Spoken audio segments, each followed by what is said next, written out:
Hello everybody, this is Dee and welcome back to my channel, Dee Plans and Budgets. Today, it's time to do a budget review. What did I spend last week?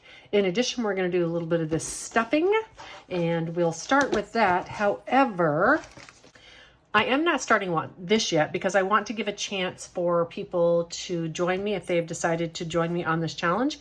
And this is to save $800 in a year and a half to go on a cruise. Or actually, it could be any kind of travel that you want that can be covered with $800. This money will equal about, well, it's $10.25 a week, and we can do that. This would pay for the basic cruise fare on the cheapest cruise ship cabin based on double occupancy. And of course, it doesn't pay for transportation to and from port because that's dependent upon where you live. If you would like to join me on putting some money specifically away for some type of trip that you've been really wanting to go on, but it's not a cruise, then you could also do this with me. You also do not have to buy this savings challenge in order to do it. You could just play along with me as long as you have an envelope that you're putting that money into, so that it is, or even an account that you're putting that money into. That way, then the money has been earmarked for that trip. This is from All Things Kimberly. I did change this up for the purposes of this challenge. I love that these are laminated, which means that they can be used multiple times. However, I want to try to color these either with my S-Notes or my pencils. And so I just photographed these and put a paper over top, just gently stapled it in. I did this on each one, which will allow me to use this multiple times. Because this first time through, I'm going to take 18 months. I didn't want to do Sharpie on here because I wasn't sure if it would permanently stain after such a long period of time. Again, it's all about making challenges your own. This is fantastic. It was like 7 pieces of paper to photocopy all this. Now I can use this book multiple times and not even have to color on the laminated pages and just use the paper. Okay, what should we start with? Let's start with stuffing some of the money.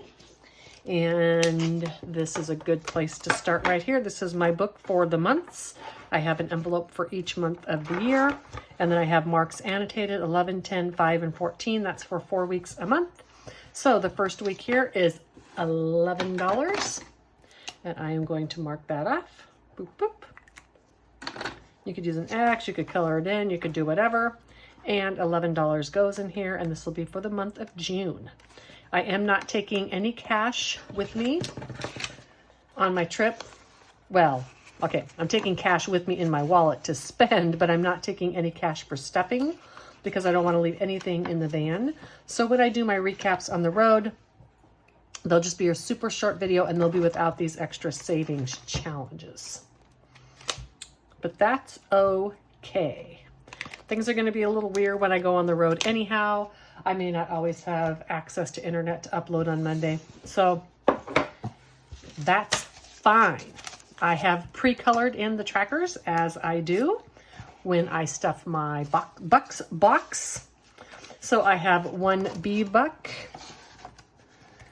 And I don't need to count those. And the B bucks are from New York City.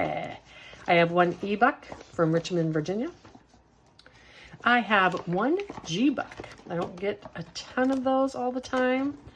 And so those are from Chicago. I have one J buck, which I only have like 6 of these total. So that's good to get one of those. I have a K buck. I'm sorry, the J bucks are from Kansas City, Missouri.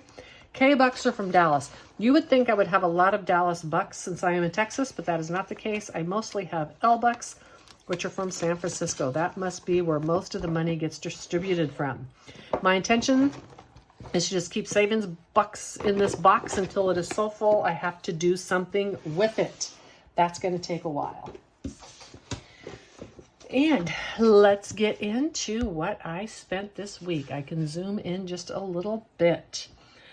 So on Monday, I bought a little 4-inch wide cart because I thought it might work on the side of the van where my bed is, because there's a big gap between the bed and the door. Many people with my type of van are able to use that. I chose to leave my floor mats in there as extra protection for the original carpet, and so that cart wouldn't work for me. However, the reason that I ordered is it's technically a bathroom cart, and I have been wanting one of those anyhow to go in my bathroom because it's thin, so it goes in between your toilet and wall to stack like your toilet paper and stuff on. And that is why I bought it. It did not work for the van, but it did work for my bathroom. So now I have the bathroom cart that I've been wanting. I needed to buy another iPhone charger because I keep an iPhone charger. I'm sorry, iWatch charger. I have plenty of iPhone chargers. I keep an iPhone charger by my bed, of course, to charge at night.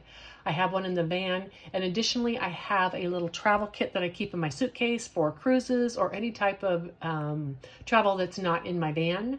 And I throw that in there, and then I have all my chargers with me.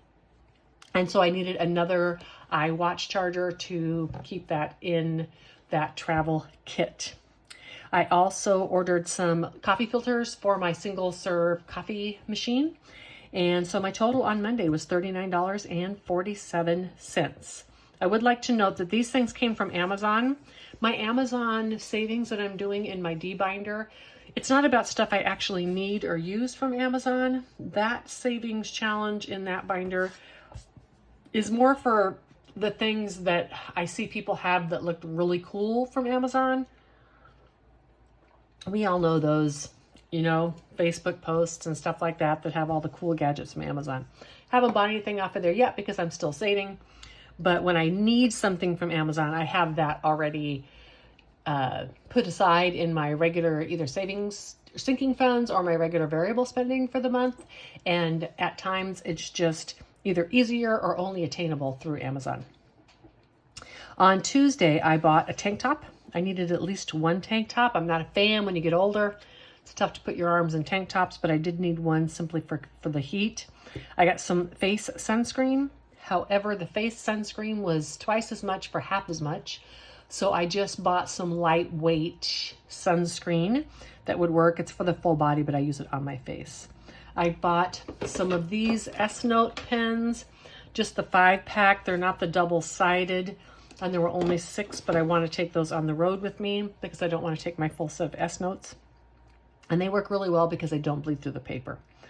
I bought a little 99-cent bowl for the van, and I bought a little fan that I could use in the van when I'm plugged in. So I have all sorts of rechargeable fans, and those are smaller, but this is a fan that's going to blow a lot of air when I have electrical hookups, and it's just going to make it easier. Instead of running 4 or 5 of my small fans that I have to recharge constantly, this one big fan can take care of it all. And I say big, it's not a big fan, but it's bigger than the small rechargeable ones that I have. I also bought some non-stick shelf liner to put on top of my bins that are stacked on top of each other to keep them from sliding and to keep my mattress from sliding off my bed base. That was on Tuesday. On Wednesday, I had a nose bed. Yay! On Thursday, I bought 2 pair of shorts. This now should take care of having 5 shorts to pack with me to take on my trip this year. On Friday, I bought a camera, but I ended up returning it. I wanted to get a camera that I could log on to when I'm not at home and be able to view and make sure my home was okay.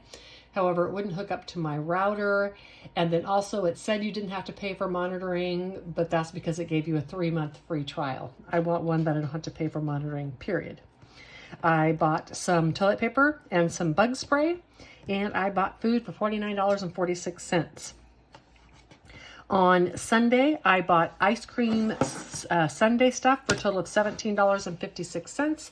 This wasn't for me. This was for a party I went through with 12 people. We did a surprise party for my brother-in-law's 75th anniversary, and he was really surprised because it was 10 days after his birthday. And I'm sorry, I said anniversary, I meant birthday. And anyhow, so he was really surprised it was a hit. And then I brought stuff for ice cream sundaes.